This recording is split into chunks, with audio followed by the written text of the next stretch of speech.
Hello, everyone, and a very warm welcome back to the Easy English Practice channel. I'm Sarah, and I'm so glad you've decided to join us today. Hi, Sarah, and hello to all of our friends. I'm Mark. It's wonderful to see you or to have you listening. We hope you're feeling comfortable and ready to learn. Mark, it's always such a nice part of my week sitting down to chat with you. How has your day been so far? It's been quite good, thank you for asking. I did something a little different this morning, which put me in a cheerful mood. Oh, that sounds intriguing. What did you do? Well, instead of my usual routine, I spent an hour in my garden, just watering the plants and pulling a few weeds. It was very simple, but it felt great. That's a lovely way to start the day. Sometimes the simplest activities bring the most peace. I'm feeling pretty inspired myself today. That's excellent. What's inspired you? Thinking about our topic, it's one I find really fun and meaningful. Don't keep me in suspense. What are we talking about today? Today, we're going to talk about hobbies, free time activities, and finding your passion.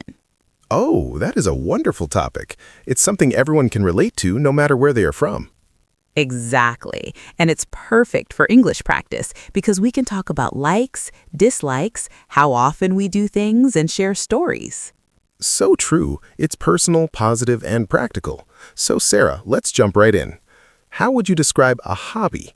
That's a great starting question.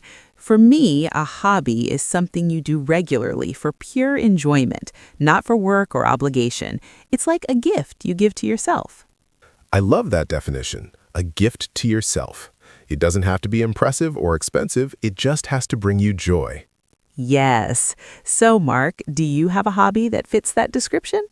I do. As you heard, I enjoy gardening, but my main hobby, the one I've had for years, is playing the guitar. Really? That's fantastic. How did you get started with that? My uncle gave me his old guitar when I was a teenager. At first, it was just a few chords, but I found it was a wonderful way to relax and express myself. I'm not a professional, but I love it. That's the perfect spirit for a hobby. It's not about being the best, it's about the joy it brings you. Do you play every day? I try to play for at least 20 minutes most days. It's like a short meditation for me. What about you, Sarah? What's your gift to yourself? I have a few, but my favorite is definitely reading. I get lost in stories.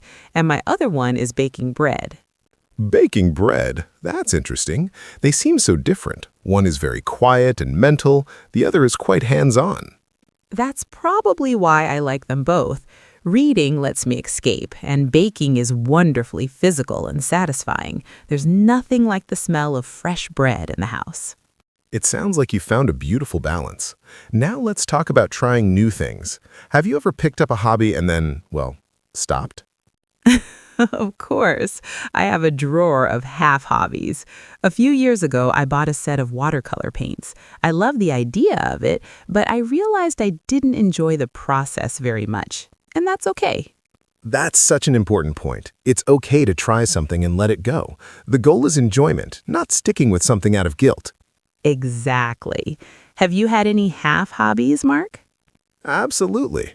I tried woodworking once. I made a very simple, slightly wobbly birdhouse. It was fun, but I found I didn't have the patience for all the precise measuring. I much prefer the flow of music. So our hobbies teach us about ourselves, too. That's a beautiful side effect. They really do. Now let's talk about passion. It's a bigger word than hobby. Sarah, what does finding your passion mean to you? That's a deep question. I think a passion is something that makes you feel truly alive. It's more than just fun. It's something you think about, you read about, you want to get better at, almost naturally. Your hobby can become a passion. I agree. For me, music started as a hobby, but it grew into a passion. I listen to it differently, I think about song structures, and it connects to my emotions deeply. It's a core part of who I am. That's a wonderful example. It's not about skill level, it's about depth of connection. Do you think everyone needs to find a passion? I think everyone deserves the chance to look for one, but it doesn't have to be grand. A passion can be caring for animals, learning about local history, or even cooking for your family. It's the feeling behind it that matters. Well said. Sometimes people feel pressure to have an exciting passion, but a quiet passion is just as valid. Now let's bring our listeners into the conversation. This is a great practice moment. Yes, please join us. Here's a simple question for you to think about. What is one activity you enjoy doing in your free time?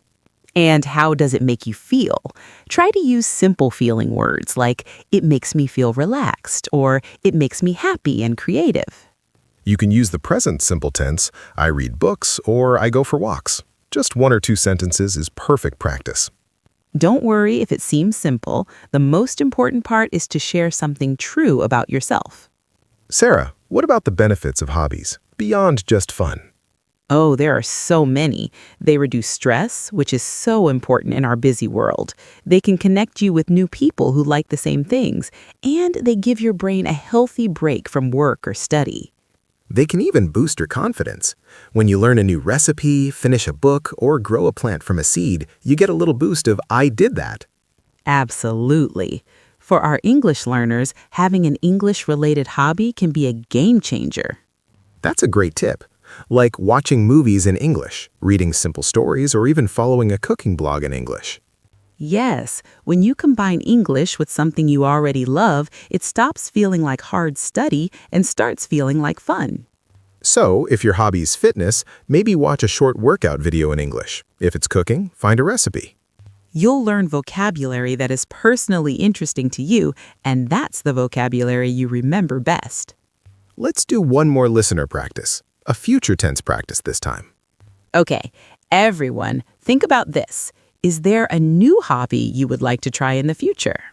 You can say, I would like to try painting, or I want to learn to dance. Use would like to or want to.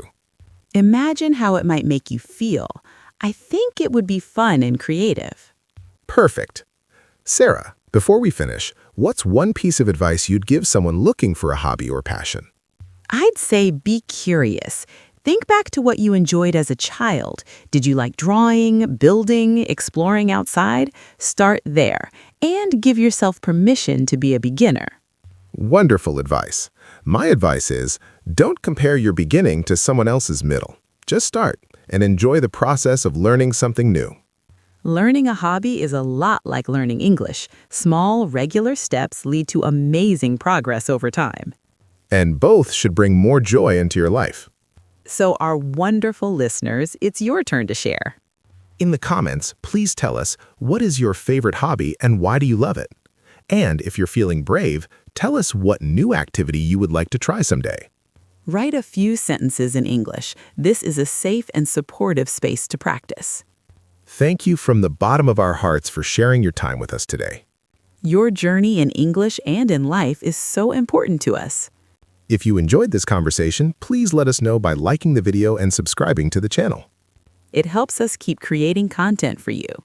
Remember, find joy in your practice and find a hobby that fills your heart. Keep learning, keep growing, and keep enjoying the little things. We'll see you next time for another relaxing English practice. Goodbye for now and take good care of yourselves.